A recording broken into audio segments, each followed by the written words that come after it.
Iran. It could not be more important in maintaining the axis of evil that has destabilized the world, caused untold economic hardship and difficulties for the West, quite apart from terrorism and violence and war. It was also assembling an arsenal of ballistic missiles, including intercontinental ballistic missiles that could reach America and Europe. It was presented as if it was something out of the blue, an act of wanton aggression, an act of incredible stupidity. He doesn't have a strategy. He doesn't have a plan. Everything is going wrong that could go wrong. It's all terrible. The West is losing. America is losing. Israel is losing. It's all not true.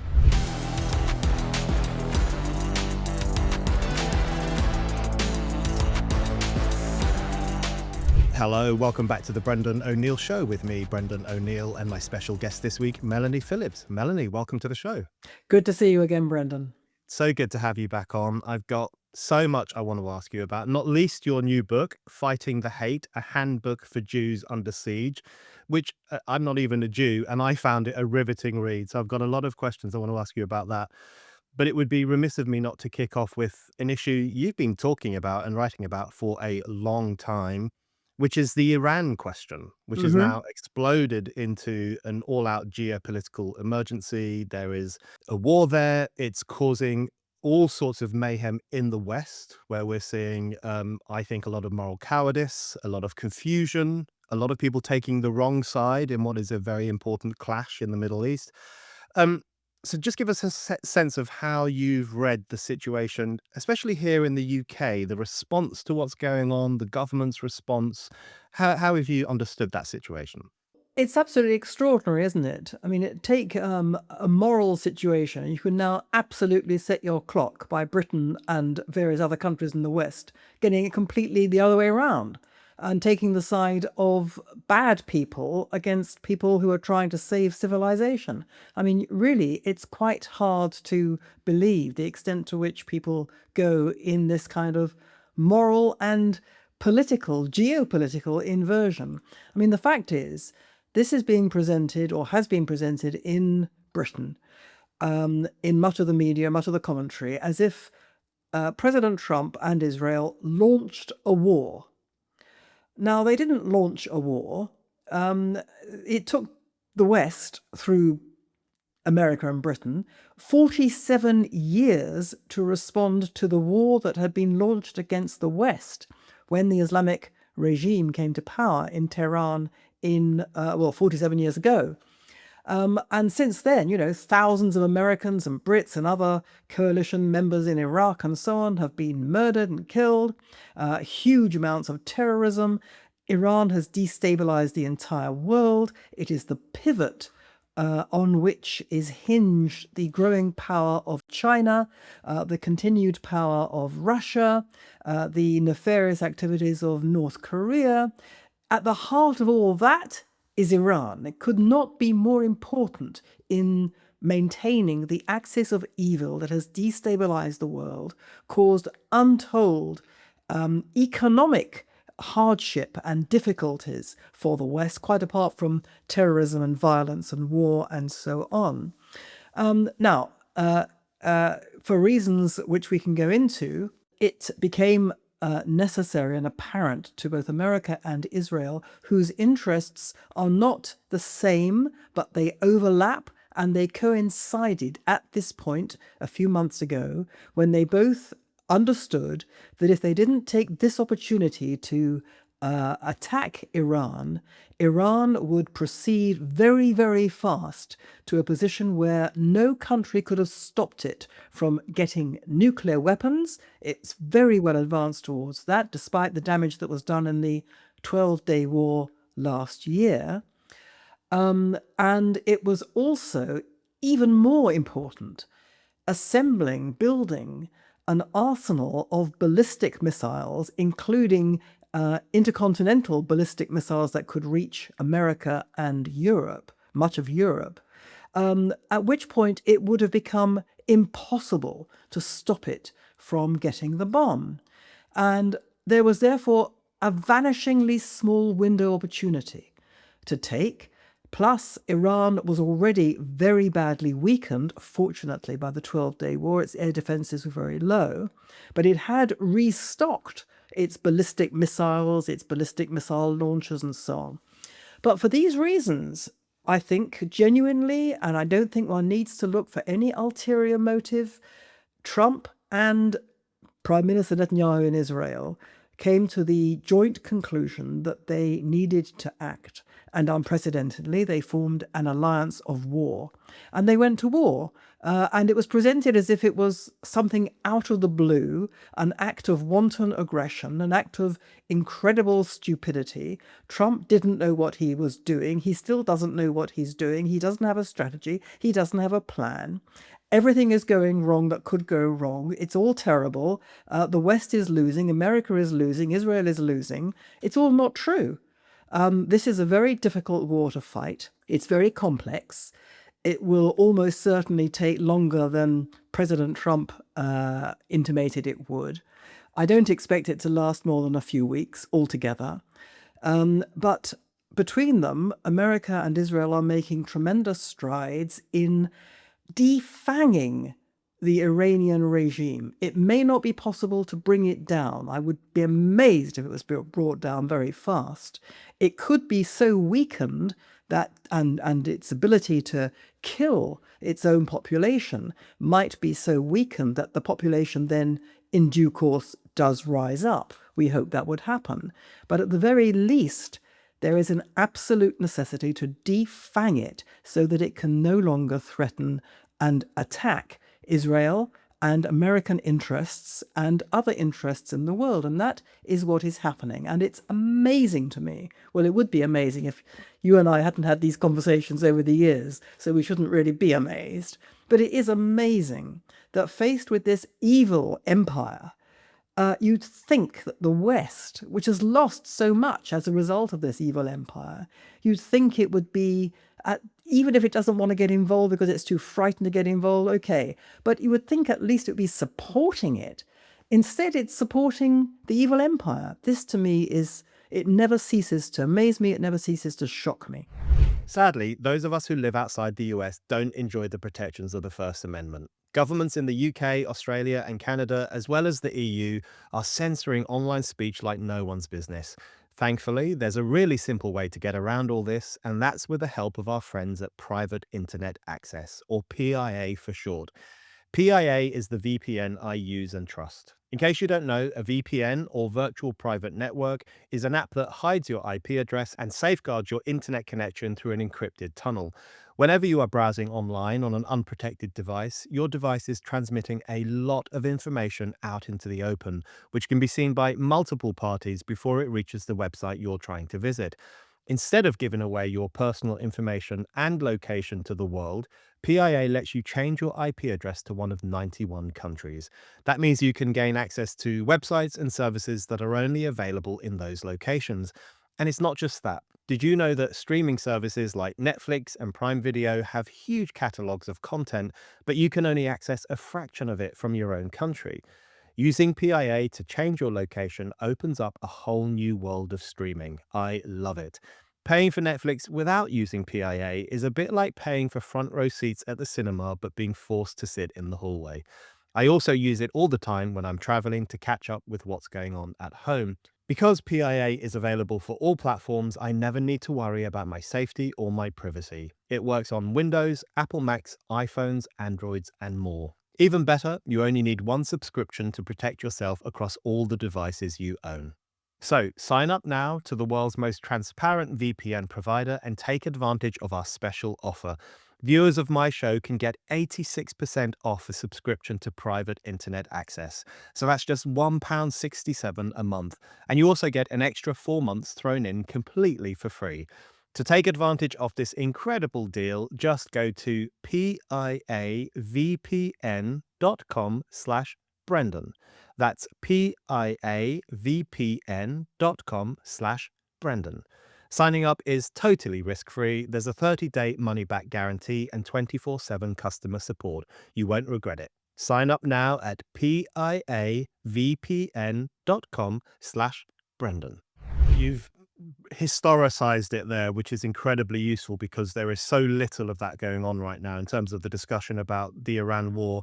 Um, and I think you're absolutely right to the way in which you describe the apocalypticism that we've seen in the Western media coverage in particular. I mean, the speed with which they said this is World War III, it's a catastrophe, America's losing, Israel is finished. They rushed to these judgments, and I hope and think they are going to look pretty foolish once this conflict plays itself out. In terms of the history of it, the fact that this has been going on for a long time in terms of the animus between the Islamic Republic and the Western values, I guess, Western civilization. The thing that really strikes me is when I hear people say this is an unprovoked war, and leftists say that now just as a matter of course, it rolls off their tongue in the most thoughtless way you can imagine. They just say it's an unprovoked war, it's an illegal war, and I just wanna say, even if they don't understand the past 47 years, because of course they don't, they surely understand 7th of October and the invasion of Israel by Hamas and the bombing of Israel by Hezbollah, 2 Iranian-funded proxies who have attacked Israel in the most vicious way over the past 2.5 years. So when you hear terms like unprovoked war, what do you think of that? What do people in Israel think when they hear that? Um, Well, people in Israel are just sort of, if they think about Britain at all, they are just astounded. I mean, well, I'll be more brutal. People in Israel think that Britain's finished, and people in America think Britain's finished. They think it's been Islamized. It has no longer any idea of what it is, what it should defend. It's no longer prepared to defend itself. It's no longer prepared to defend the West. It's finished. It's over. Forget it. That's what they think. And they're not entirely wrong. So, an unprovoked war, I mean, you would have to be absolutely ignorant of anything that's going on in the Middle East to think this was an unprovoked war, or you would have to be so malevolently disposed towards both Israel, Prime Minister Netanyahu, America, President Trump, which many people are, that nothing they do, nothing could be seen other than to be an act of wanton aggression, terrible, awful, failure, etc. And both those things are in play in the West, in Britain. I was thinking recently about your book, Londonistan. I don't know how long ago that was published. More than 2006. right, 2006. Um, I think about that book quite a lot in recent times, and I was thinking about it on Sunday, yesterday, the day before we're speaking, because I went to have a look at the Al Quds Day gathering in London. The Al Quds gathering was smaller than it normally is because the procession was banned, but they had a static gathering instead. And it was an extraordinary affair. I mean, it was just simmering with intolerance, simmering with hatred. There was a lot of anti-Semitism. Of course, they were all chanting for the destruction of the Jewish state and so on.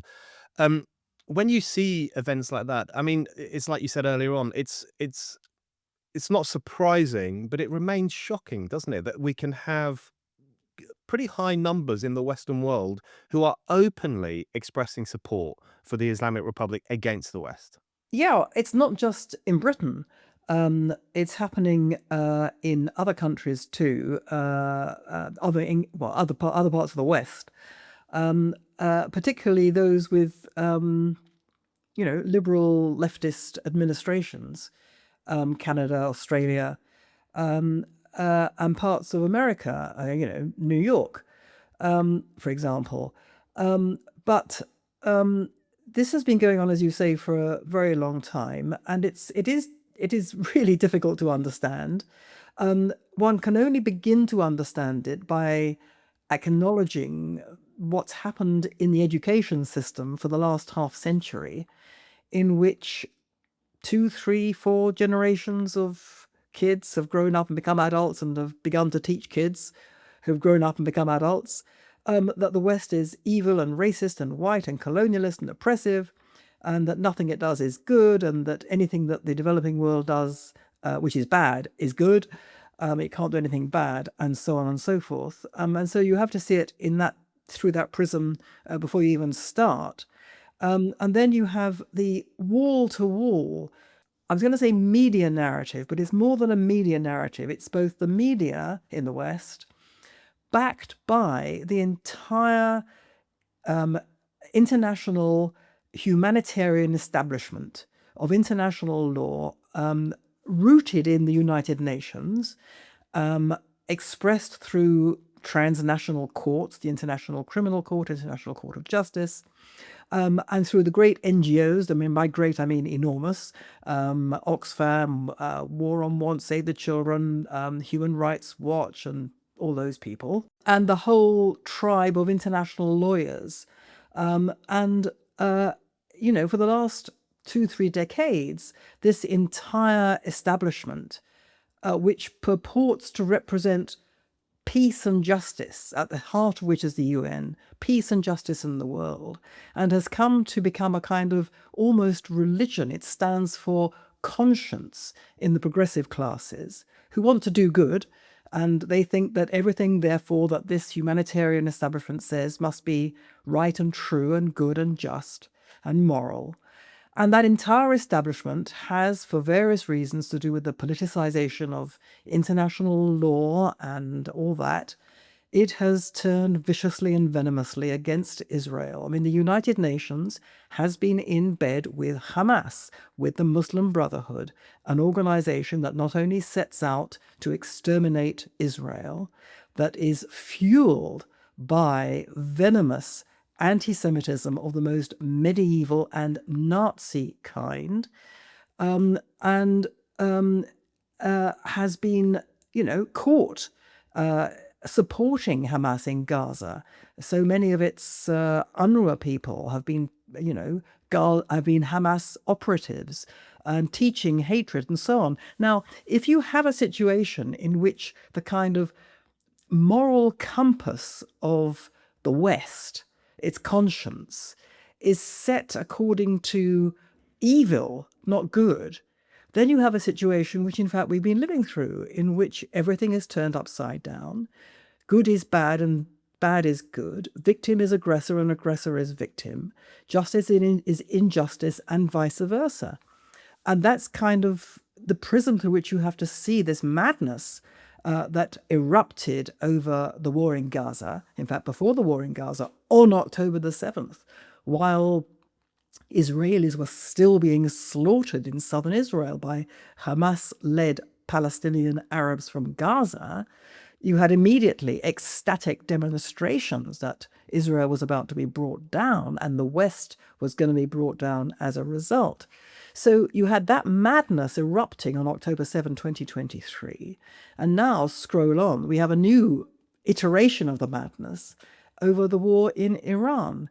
And so if you've been following this, as you and I have, aghast, with our hearts in our mouths and our spirits in our boots, looking at the destruction of the West's moral compass, you're not surprised, but it's still, as you've just said, extremely shocking. One thing that happened on 7th of October, alongside all the things you've just mentioned there, is that the wife of the future mayor of New York, Zohran Mamdani, his wife Rama Douaji, she was liking posts that celebrated what was happening in Israel.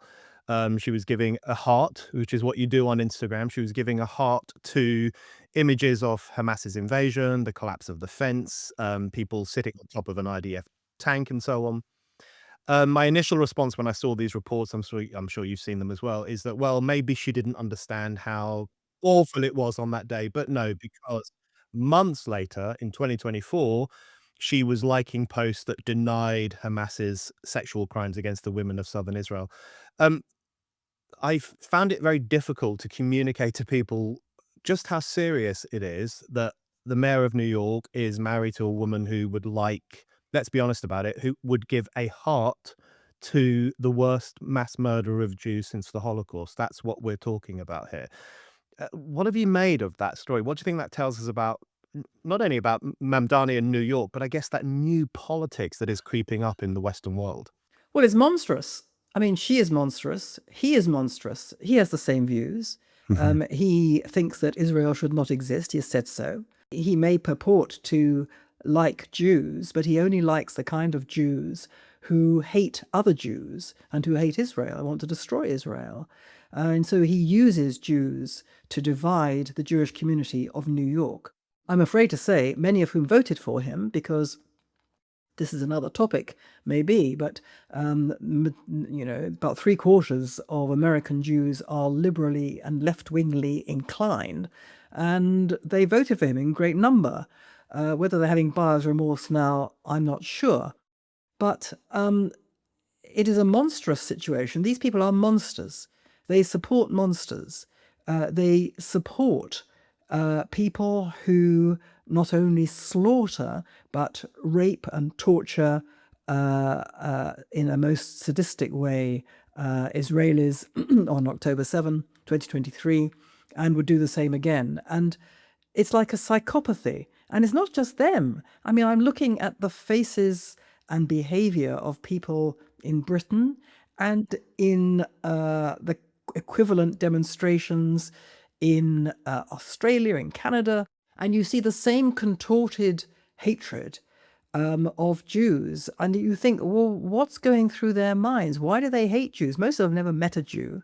They don't know anything about Judaism. They know nothing about the Middle East, nothing about Israel. But they have been taught that this is what passes for conscience. They observe that their entire peer group thinks this. And it's like the madness of crowds. It's the herd.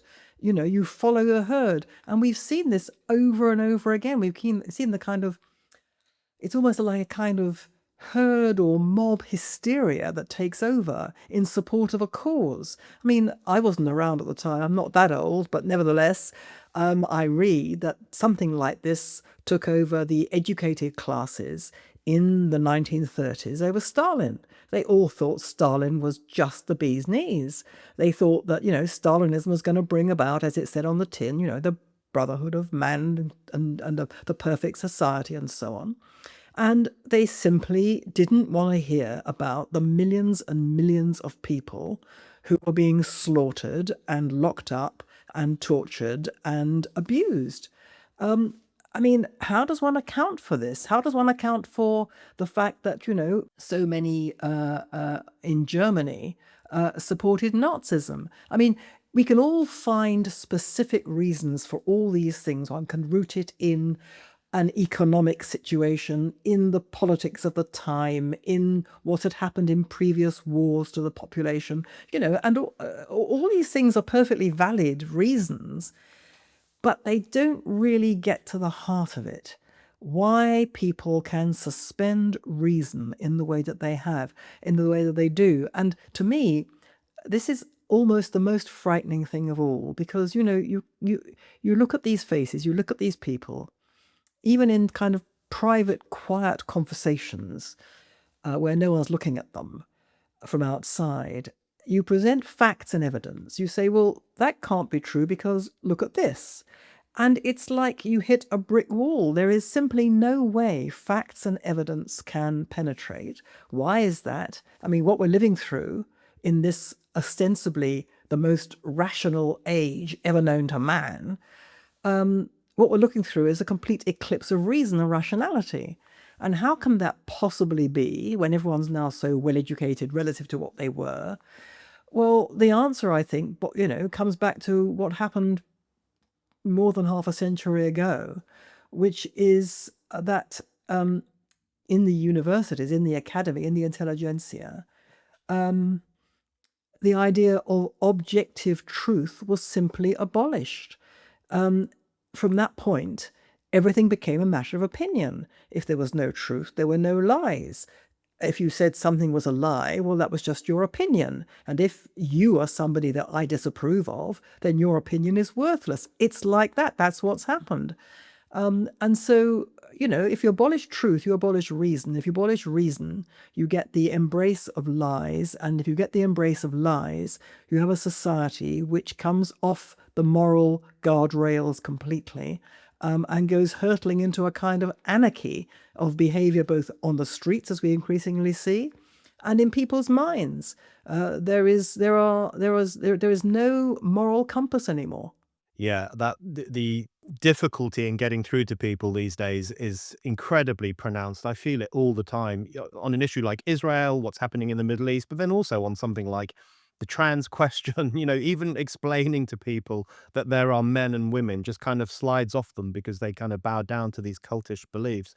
Um, on that topic, I did want to ask you for your views on Gorton and Denton and the by-election there, where Hannah Spencer of the Greens won. She appeared to ride to power on the back of an Islamic vote or a certain way of voting within certain constituencies there. W- Did you follow that? And what do you think that told us about our old friend, the Islamo left, in terms of those alliances that have been forged for quite some time now between these kind of suicidal leftists, increasingly arrogant Islamists, and this kind of union that they forged over over recent years? Yeah, well, it's something that I wrote about in 2010 in a previous book, The World Turned Upside Down. I had a chapter called, I think it was the Red, Black, Green, Brown Alliance, or something like that. I mean, the colors all change, basically, depending on whether you think Islamists are brown or black. But anyway, it's basically the forces of the left, the old left, I say it's like Labour people, Labour Party people, and then the Greens, who've become the forces of the left and are more extreme. And then the kind of Corbynistas, who are very similar to the Greens. In fact, they're kind of interchangeable. And they've hooked up with Islamists to basically bring about two things. I mean, it is quite comical, given that the Islamists, given that people on the, on the left have certain causes dear to their hearts, such as, for example, gay rights. And, the Islamists would have their head off their shoulders in a trice in other circumstances. But they're marching shoulder to shoulder because they're united by two things: a desire to bring down the West and Western civilization, even though they have completely diametrically opposite views about what they want to replace it with, and their hatred of Jews, their hatred of Israel and their hatred of Jews. So you've got this unholy alliance. And I looked at, Hannah Spencer and this terrible man, Zach, whatever his name is, Polanski. I mean, they are beyond a joke. They are risible. They are so ignorant and so stupid, and so they mouth not just imbecilities, but you'd basically be horrified if your 6-year-old were to come up with the kind of things that they're saying. And the terrible thing is they're being taken seriously because there's this enormous constituency now who are absolutely infantilized, who know nothing, can't think, only know what to think, and they're all following them. And I mean, it's hard to credit, but I can easily see a situation at the next election, whenever that is, and of course we don't know what's going to happen in between in terms of British domestic politics, but I can easily see a situation in which you have a fractured right wing between the Conservative Party and Reform. And we can see Reform is now possibly fracturing into other little groupuscules that think that Reform isn't quite the right thing. But so you have a kind of fractured right and then a fractured left between Labour, Green, Islamists. But nevertheless, these fractures can all come together and basically hurt each other. And with the population so bewildered by all this, but nevertheless latching on to, I support the Greens, I support the Islamists, I support Reform, I like Farage, I don't like the other guy. I mean, no one can say what can happen, but it's quite possible that people will find, even though people go around, I hear people saying the whole time, well, the only good thing about the way Starmer is behaving is that this makes sure that we'll never again in my lifetime have a Labour government. Well, no, it could easily happen that you have a coalition between the forces of the left, which would be even worse than Starmer. The Labour Party in some form, the Greens, and the Islamists. You can easily see that happening. And I mean, this is horrendous. Yeah. Oh, you really can see that happening, and it would be catastrophic. I completely agree about Hannah Spencer and Zach Polanski. I mean, they look like children, they sound like children. They're like those dolls where you pull a string and these kind of platitudes come out. It's also thoughtless and infantile and indicative of our times, I fear. Um, okay, Melanie, I want to ask you now about your new book, Fighting the Hate, which is a handbook for Jews under siege. That's how it's described. Um, I guess my first question is why you felt the need to write this now, because one of the points you make in the book is that anti-Semitism has existed for as long as the Jews have been around, 3,500 years. It takes different forms in different periods, but it's always been there. Um, you've been writing about it in the Western context for years and years. What made you think, right, I actually need to give Jewish people some tips on how to deal with this kind of tidal wave of hate? What pushed you to write this? Yes. Well, first of all, I mean, it's become almost a commonplace to say that, there is this enormously alarming rise in anti-Semitism in Britain and across the West, records being broken in terms of anti-Semitic attacks. This is all absolutely correct. But I think it's wrong to think of it in that way because this is not just a rise in anti-Semitism. This is something that's unprecedented. This is the normalization of hatred of Jews, Israel, and Zionism to make Israel, Zionism, and Jews into pariahs, social, political pariahs, and to drive Israel out completely, to drive Zionism out completely, and to hurt Jews. Even though people don't want to hurt Jews because they think about Jews necessarily, they don't think they're being anti-Jewish, but put that to one side for a moment, that's another discussion. So I have watched what's been going on, especially in the last, since October 7, 2023, with tremendous alarm because this is, as you say, I've written about anti-Semitism for years, and it's been rising for years and rising alarmingly for years, but nothing like this. And then what happened was this, that last year I had published in January 2025, my previous book, The Builder's Stone, which was an analysis of what I consider to be the madness of the West, why the West had turned on the Jews, why it actually needed Jews and Israel, and why the West could only survive if it realized that and embraced Jews and Israel. Okay. So I went round Jewish communities in Australia and America and Britain to publicize the book. And what I found in each of these countries, in all these communities, was Jews that were absolutely polaxed. They were almost paralyzed by what they were encountering, which was, I mean, you're talking about people they're not like you and me. We live and breathe what's going on in the world. We analyze it endlessly. We're up with everything that's going on. These are just, decent, sane, ordinary people who get on with their lives. And as Jews in Britain and America and in Australia, they assumed that they were, in a country which they called home, in which they believed that they were treated very well, they were equal citizens. They didn't regard themselves as having a problem. Always there's anti-Semitism. Nobody ever thought there wasn't. And in Britain, there's been concern in the Jewish community for a long time that this has been rising. But nevertheless, suddenly, as it were, out of the blue, it seemed, and this was particularly true in Australia, where the Jewish community, unlike the one in Britain, has always been, until October 7, very, very secure in its Australian skin. There was nothing in Australian society that inherently didn't like Jews in the way that there, I'm afraid, is in Britain and to a certain extent in America.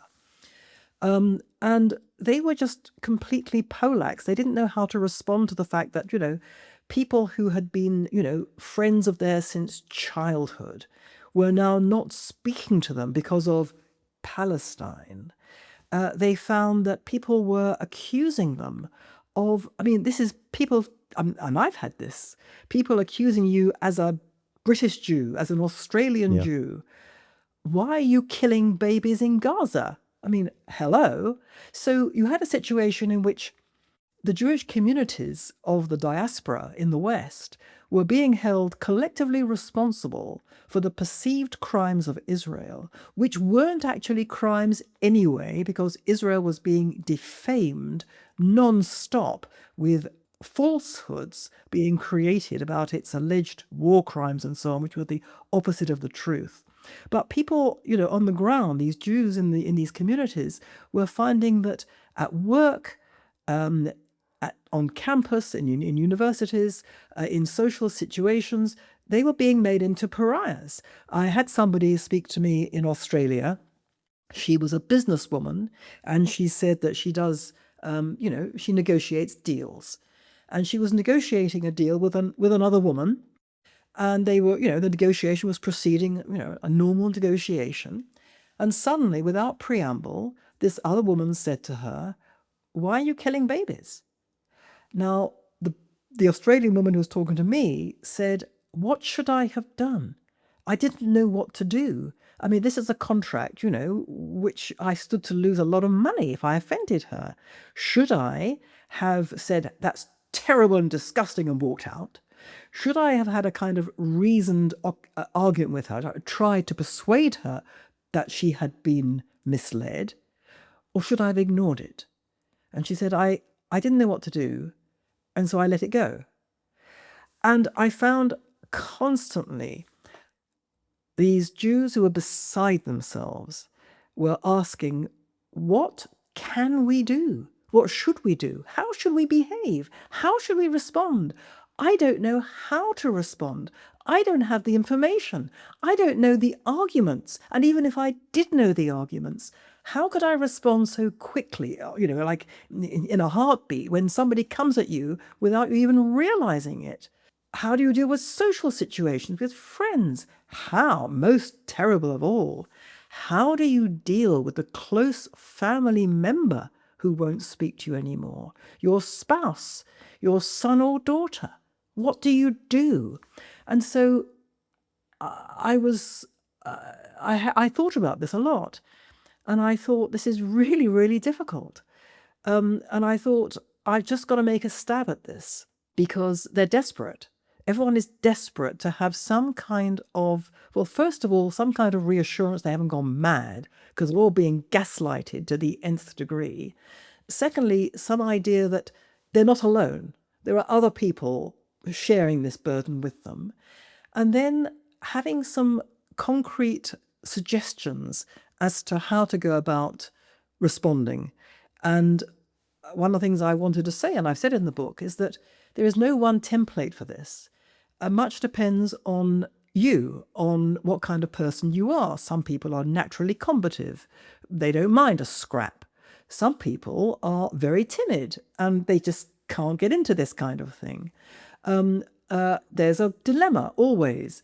Do I respond? Do I fight this? Or do I look after my own security, my own job prospects, whatever it is, first and foremost? And again, there's no answer to that. But I set out to say in my book what the consequences of all these different decisions might be. And I also set out in my book to say, don't assume that this is a kind of homogenous thing that's coming at you. What's coming at you is terrible, and there are certain tropes and accusations. You're killing babies, you're committing genocide, Israel's guilty of apartheid. But nevertheless, the people making these claims and accusations at you are coming at you from different perspectives. There are the left-wingers saying it. There are the right-wingers saying it. There are the confused and anguished liberals saying it. There are the irreconcilable liberals saying it. There are friends, there are family, there are colleagues, and so on. And all these different types of people need different types of responses. There's no one response. So I kind of set it all out to say, this is the kind of thing you might come across. This is where it's coming from, in my view. And these are some of the ways in which you might like to equip yourself so that you can respond. Yeah, that's very useful. And what you've just said there rings so true from my own experience. I'm not Jewish, but I've had the privilege since 7th of October in particular of speaking at many synagogues, including in Australia, where I gave some talks in Melbourne and Sydney last month. And the thing that almost every single person I've spoken to, the thing they've said is, "What can we do?" I mean, literally, almost everyone that I've encountered in those institutions has said that to me, and from now on, I'll be able to point them to your book, so that's incredibly useful. But yeah, you just feel that, lots of Jewish people around the West are crying out for some answers for how to deal with this kind of suffocating culture of hatred that has come up. Indeed, and it's not just Jews. I mean, Jews are obviously at the absolute sharp end of this. It's directed at them. But nevertheless, anybody who wants to defend Jews or who supports Israel, and even more broadly, wants to defend Western civilization, um, and again, doesn't know how to respond, doesn't know how seriously to take it, doesn't know where it's all coming from, doesn't understand it enough to be able to respond, doesn't have any lines to take in their mind because they've not thought about it in advance. I would hope that they too can learn things from this book. Yeah, absolutely. Oh, they certainly can. Um, you touch on lots of stuff in the book. It's a practical guide for people, but it also digs into some of these issues in some depth.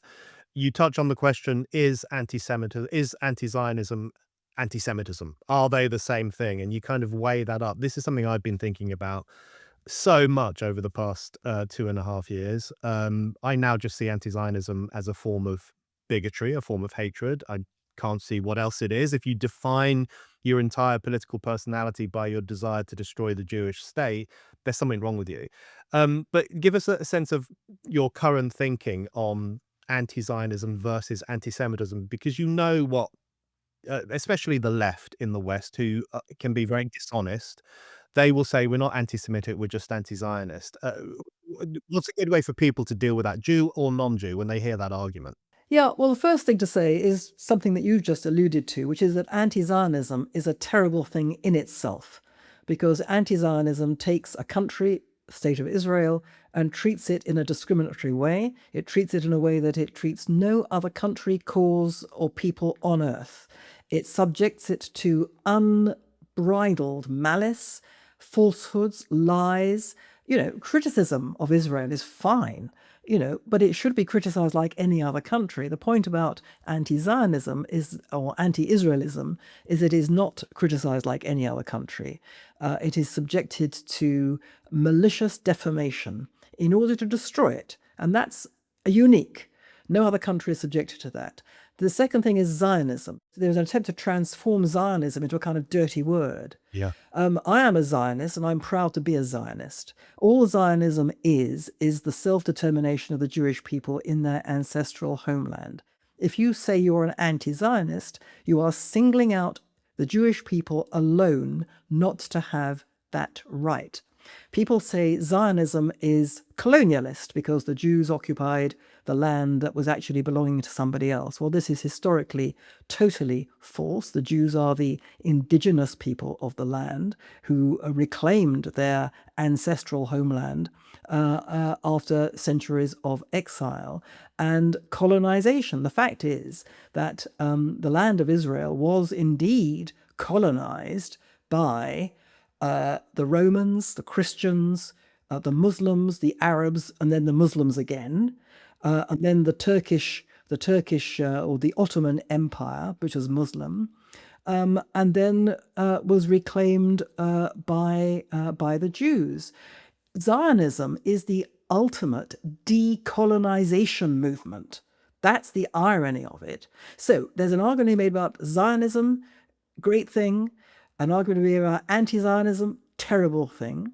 And then if people want to say, but I'm not anti-Jew, I would say two things. Three things. First of all, anti-Zionism, as you define it, you Israel hater, bleeds into anti-Semitism, as we can see it. We're getting attacks on synagogues. The people who were killed in the Manchester synagogue on Yom Kippur last year, They were killed because they were Jews. And, the synagogue attached, was it last week in Michigan? Immediately people in media in America said, well, it's because the synagogue had links with Israel. Excuse me? I mean, what are they talking about? So it bleeds into us. That's the first thing to say about that. And then it is no coincidence that the unique characteristics of anti-Semitism, which is not just a prejudice, it's a unique thing. It casts Jews as demonic, as having sinister and covert power that they exercise over the whole world to do their bidding and against the interests of everybody else. And other characteristics like that, they are characteristics unique to anti-Semitism, anti-Jewish hatred. They're based on the desire to remove Jews from the world. That is unique.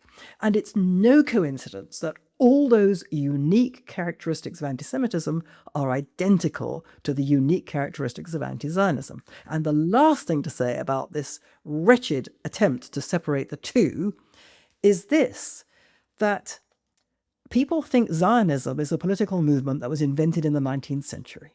Well, to a certain extent, that is true. Political Zionism was, it did develop at the end of the 19th century, and it was led by a man called Theodor Herzl, and so on.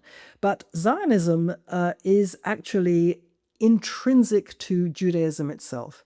Judaism is, again, a unique thing. Judaism is the fusion of a people, a religion, and the land.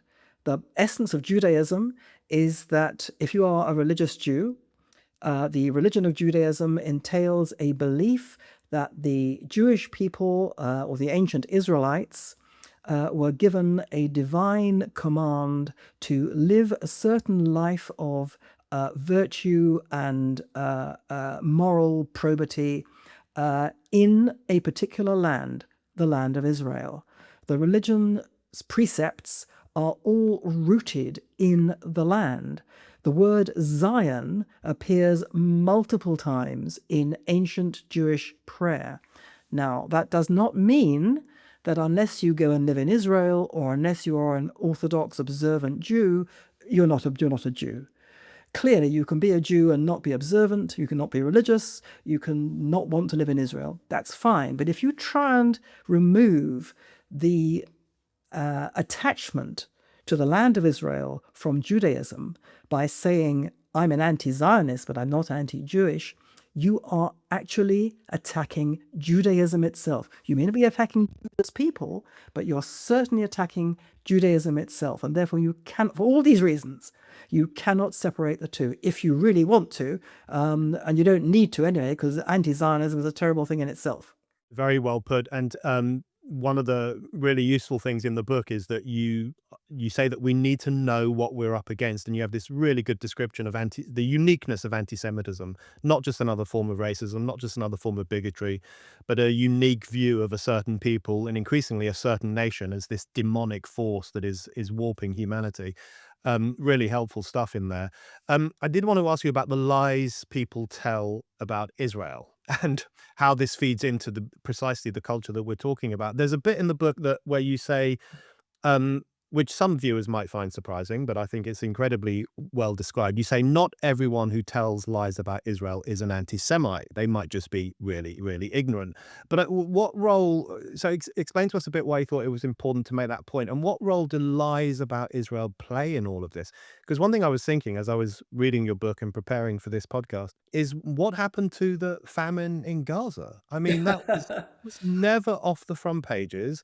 I heard people from their own mouths on TV and radio saying that hundreds and thousands of people in Gaza were going to starve to death, probably imminently, because of how evil Israel is, because it loves seeing children die. I mean, we heard people say this for months and months on end. Meanwhile, a real famine in Sudan was completely ignored because, well, we know why. No Jewish people were involved. I mean, what happened to that famine to begin with? And what role do those kind of libels and defamations about Israel play in this kind of poisonous culture that's growing around the world? There was no famine. There was never going to be a famine. and there was no famine. And it was said by people like you and me at the time throughout. We spoke until we were hoarse saying this, and it was rolled aside because the UN was saying it. And I understand if people don't know anything about anything, they look at the UN, they think, oh, peace and justice. They're the conscience of the world. They're saying there's a famine. There must be a famine. And so it's like, but look, there is no famine, and they won't believe it. And the really wicked thing is that, the BBC, Sky, the New York Times, The Guardian, all those people who incited hatred of Jews and Israelis because they were producing a famine in Israel. Since it's been shown that there was no famine, no one, I've forgotten now the actual numbers, but virtually nobody died of hunger. There was hunger, but nobody died of it. There's been no attempt to correct the record.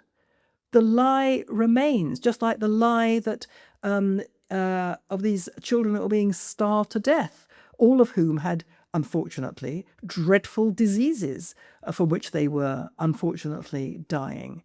There's the whole lie about the numbers killed in Gaza. I mean, they were reaching, stratospheric proportions.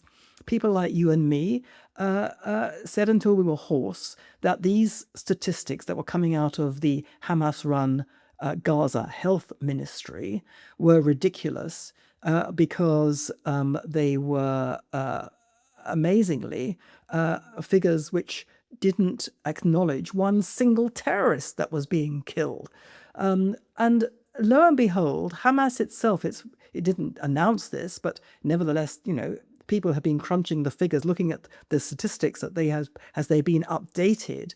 Hamas itself has come out with now something like, I've forgotten now the precise figure, but it's something like 70-something thousand people who were killed or who died in Gaza. Now, they still don't acknowledge a single terrorist. Now, the Israelis say, several thousand, several tens of thousands were killed. I don't know quite, I can't remember the precise number. But when you factor in the number of terrorists who were actually killed, lawfully killed, then you factor in the number of Gazans who were killed by missiles falling down into Gaza, which we saw. Then you factor in the number of Gazans who were killed by the Hamas, of whom there's been a very significant number. And then you factor in people who died naturally of disease and old age, and you get to a very much smaller number even than 70-something thousand, which is not much. I mean, every person who's killed in a war is that's terrible. That's awful. If they're a civilian, that's absolutely correct. But nevertheless, you get to a situation in which, on the basis of Hamas's own figures, you have a situation in which the ratio of civilians to combatants killed in that Gaza war was something ranging between 1-to-1 and 2-to-1. In other words, 1 or 2 civilians per combatant. When you consider that the wars in Iraq and Afghanistan had something like 5 civilians to 1 combatant, and over the world generally, it's something like 9 civilians to 1 combatant, you have a situation in which Israel has pulled off in Gaza in the most extraordinary circumstances, in which civilians were used as cannon fodder and human shields. Nevertheless, Israel pulled off a rate of civilian casualties hugely lower than any other army has ever achieved. And yet it has been represented as a country that has indulged in the wanton killing of the innocent. Now, that lie ran for 2 years. It incited hatred, murderous hatred in some cases, against Israelis and Jews, and it has again never been corrected by BBC, Sky, New York Times, Guardian, etc. This is wicked, wicked stuff.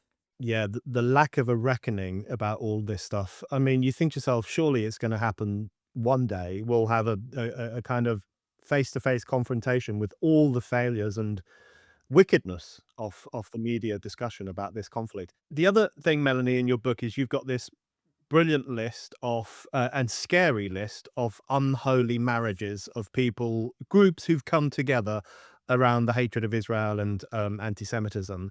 Like, for example, anti-Western leftists mingling with Islamic jihadists and left-wingers, Islamists and white supremacists, climate change activists and Palestinian activists, all kind of coming together around this one obsessive theme that Israel is a demonic nation and the Jews are a problematic people.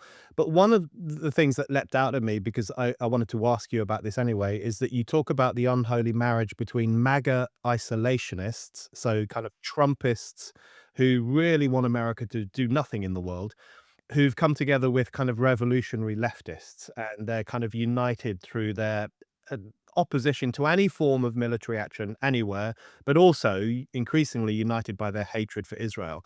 And I did want to ask you about the right in particular, because we've spoken about the left. I think people like you and I love critiquing the left because it's incredibly important to do so. They are very influential in our institutions. But this kind of crank right that is rising, I find increasingly worrying, and they're very anti-Israel. I mean, Tucker Carlson, Candace Owens, others as well that listeners will be familiar with. But one thing they often say, and I wanted to get your views on this and the movement more broadly, they will often say, we in the West only want what the Jews already have, which is an ethno state. And that argument has always rubbed me up the wrong way because, tell me how ignorant you are about Israel without actually telling me. These people have clearly never been, clearly don't understand the makeup of Israel. What do you make of that argument that we're hearing a lot more of, and that movement more broadly that is becoming increasingly Israelophobic and anti-Semitic? It is extremely worrying, even though the left basically governs the culture, even in America, even in Trump's America. The Republican Party is tearing itself apart over this, and will not deserve to be an alternative government if it doesn't dissociate itself completely from this particular wing of MAGA that has developed in the way that you have suggested. The ethno-state thing is, as you say, ridiculous. Israel is not an ethno-state. The majority of Israelis are brown or black-skinned, 20% Arab, and of the Jews, of the Israeli Jews, about 51%, I think it is, are brown or black skinned because they come originally from, their families came originally from very ancient communities in the Middle East, which are now Muslim countries, Arab countries. It is extremely alarming. And as you say, the MAGA people, this particular faction, they say, you've got what we want. Which is a state of our own, which is a society of our own, a society of our own sort of people. And you have to ask them then, well, what do they mean by your own sort of people? And I'm getting this from Britain as well as from America.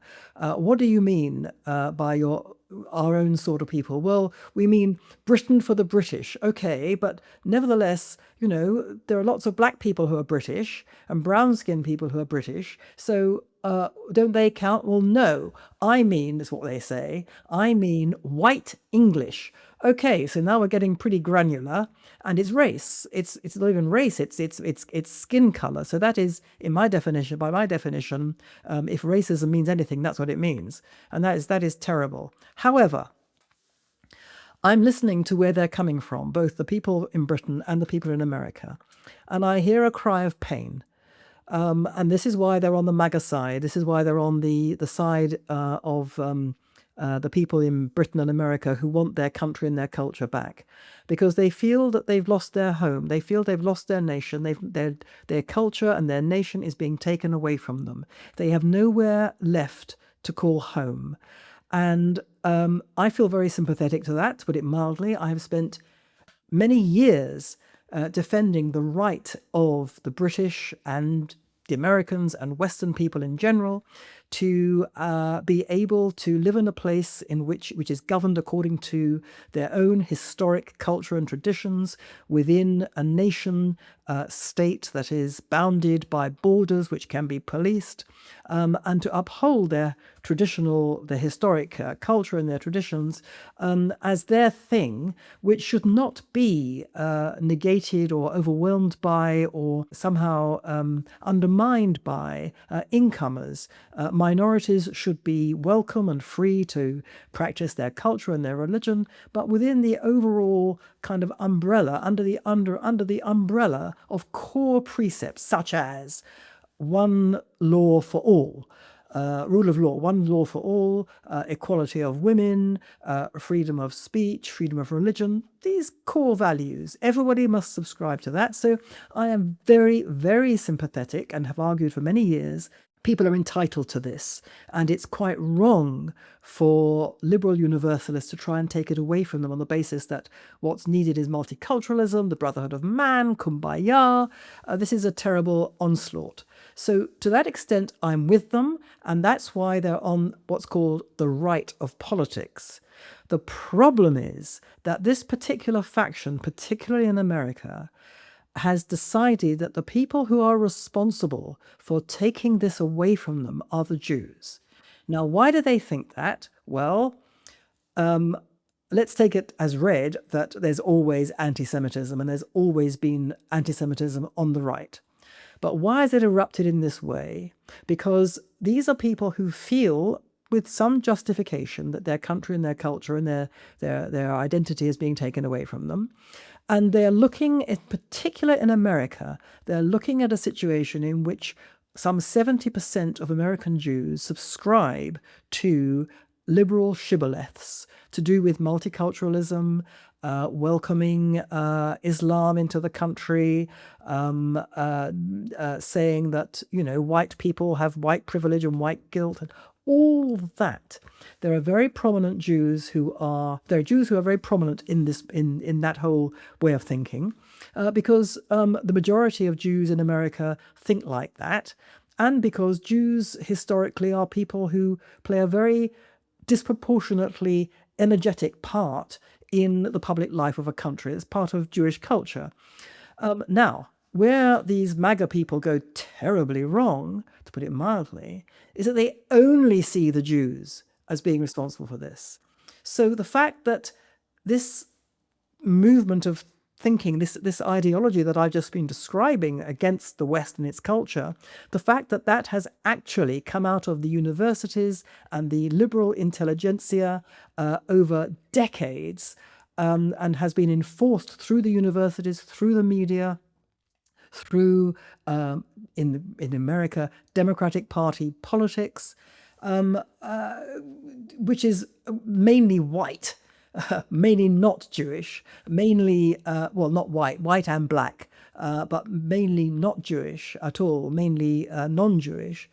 That seems to have escaped them completely. They fixated on the Jews. They fixated in this way for two reasons. First, because they think the Jews are so prominent. That's all they can see. But secondly, the thing that makes it absolutely neuralgic, and they say, you have your country, which is made up of people like you. You have your country to go to.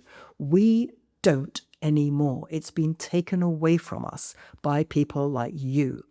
And this is a terrible, terrible thing. It's resentment, it's fury, it's rage, it's pain, and it's fixated upon Jews. Now, historically, this fits into a pattern. When a society is in trouble, when it's going down the pan, when it's turning on itself, when it no longer knows what it is, the Jews in that society get it in the neck from all sides. And that's what's happening. So this is absolutely noxious. It is not just noxious for Jews, because it clearly is inciting hatred of Jews on the right. It's we're seeing the most eye-watering, old-fashioned anti-Semitic tropes coming out of the mouths of these people in America, which are completely horrendous. So to that extent, it's kind of helping normalize the worst, the most extreme kinds of Jew hatred in America. But it's going to destroy the conservative movement. Because if the conservative movement doesn't stand for morality, justice, and truth and decency, and support for the Jews as embodying all those things against the people who are trying to destroy all those things in the West more generally, then the conservative movement is not worth voting for anymore. It's not going to be able to position itself as the worthy alternative to a Democratic Party in America, which has gone completely down the rabbit holes of anti-West, anti-colonialist rubbish, which includes hatred of Israel, but which is fundamentally anti-American. And this is a very frightening prospect indeed. So as of like yesterday, I think President Trump has said some things which have indicated that he is finally moving towards distancing himself from all this. There is this Vice President, J.D. Vance, who is in a very, very problematic position. He has said, he's a great friend of Tucker Carlson, who is the leader of this terrible faction, a great friend from way back. Okay, he's an old friend. And he has said, I'm not going to denounce my friend. Well, if you're vice president of the United States, I'm afraid you don't have that luxury. And this is a very troubling situation when you have a vice president of the United States who is not prepared to denounce in terms this whole faction and say, we will have nothing to do with it. So I think that America is in that side of America is in a very difficult position. But I'm getting this kind of language being used at me from people in small c conservative circles in Britain. This resentment, you've got your country, we haven't. And it's, as I say, it's a prejudice, it's poison, it has poisonous effects. It's a familiar prejudice, it's a familiar pattern, a familiar trajectory. But the thing that makes it difficult to disentangle is that where it's coming from is a position of, I think, justified pain. Yeah, I think the great irony is that, what I think these people need is not an ethno state, not that kind of racial utopia that they dream about, but something like Zionism, the thing that they hate, by which I mean a sense of national confidence, a sense of peoplehood, Yeah. a sense of historical consciousness. If they spent less time raging against the sins of Zionism and more time thinking, well, what does that really mean? What does that represent? What does it mean to have such a strong sense of peoplehood? Then I think they could learn a lot from it. But Melanie, my last question for you is just to finish off on the Iran issue. Big issue, of course. We've touched on it already. But I wanted to get your sense of what's at stake in this conflict, because I get a feeling when I watch the BBC or when I read coverage here in Britain or when I listen to conversations, I get a very strong feeling that there are people in our society who would like America and Israel to lose. I mean, it just drips from the commentary. They're hoping that these two entities get taught a lesson. They're dreaming already that they are losing. Um, I'm open to the suggestion that Trump is not going to lead it very well, or that it's a very risky endeavor. All wars are risky endeavors. There's a lot to discuss about this conflict, but I think people underestimate how catastrophic it would be, both regionally and globally, if the Islamic Republic were to emerge emboldened from this conflict. So give us a sense of what you think is at stake here and why it's bad that people in the West can't really recognize that. Well, I think the stakes couldn't be bigger for the reasons that you suggest. We don't know whether President Trump's going to stick it out as long as it needs to be stuck out, or whether he's going to, say that's enough. I'm getting too much flack. It's too much damage being done to me politically. We just don't know whether he's going to stop it prematurely. Now, what do I mean by prematurely? Well, as I said before, it's not that the regime has to fall. I think that's going to take much longer. But basically, Iran has to be defanged so that it cannot pose a military threat either to its own people in the way that it was, or to the rest of the region and the world in the way that it was. And that's going to take some weeks. Now, if it's ended prematurely, if the regime is not defanged adequately, then it will survive and recover, and it will continue to be the infernal force that it has been. Okay, it's going to be much weakened, but nevertheless, they play a very long game, these people, and basically the kind of geopolitical infrastructure in which it was at the center of all this, all these terrible countries that want to do harm to the free world, will continue, and it will. The nightmare is that it will replenish its ballistic missiles, and it will still have some of its uranium or its potential to continue towards the nuclear bomb and so on. It will continue to be a menace to life and limb and civilization.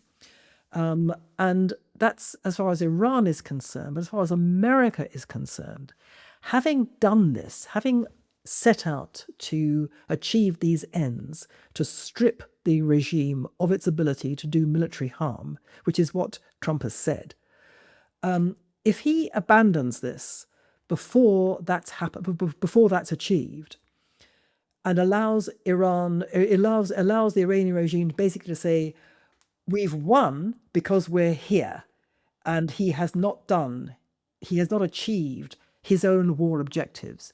If that were to happen, the damage to America as the leader of the free world and the upholder and defender of the free world would be absolutely beyond catastrophic for the whole world.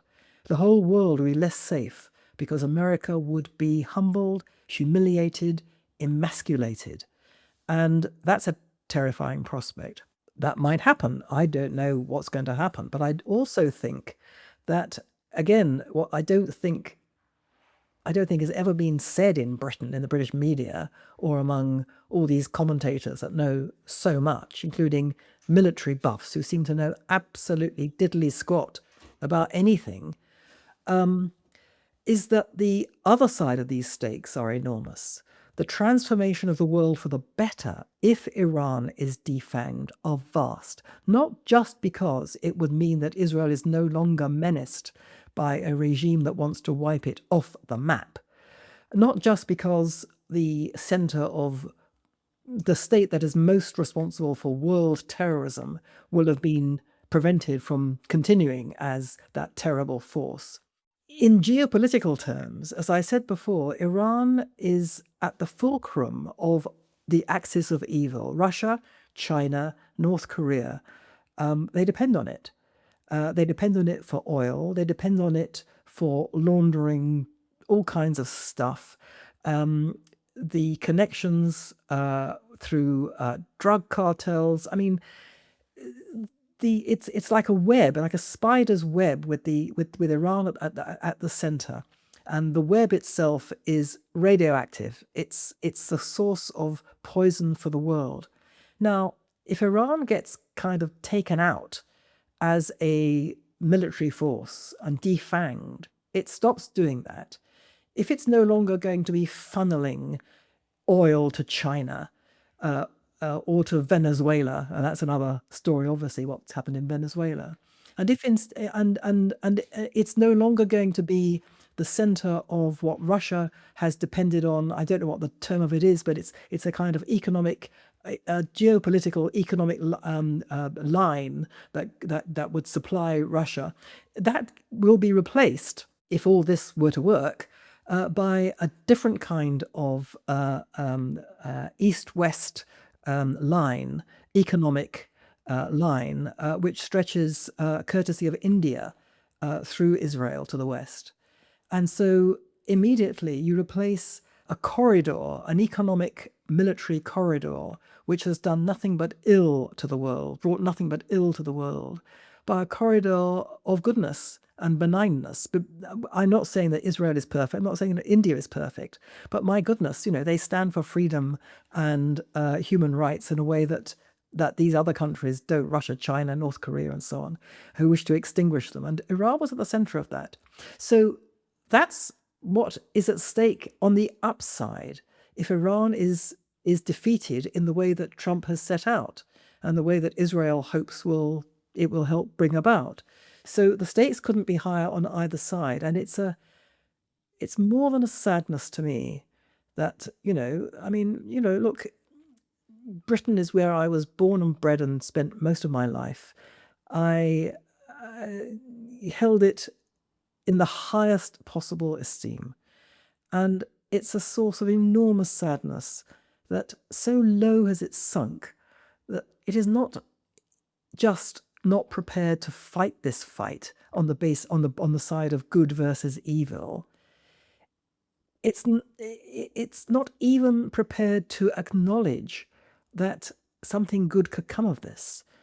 It's not even prepared to acknowledge that, kind of the future of freedom and good things may hinge on this. The state of it, the state of Britain, is such a tragedy, given that Britain, gave the world political freedom, democracy, and a whole load of wonderful things. It's such a terrible thing to see the role that Britain is now playing in all this. Melanie, thank you very much. Thanks again to PIA VPN for sponsoring this episode. Take control of your digital life and get PIA for 86% off. Click the link in the description below or scan the QR code.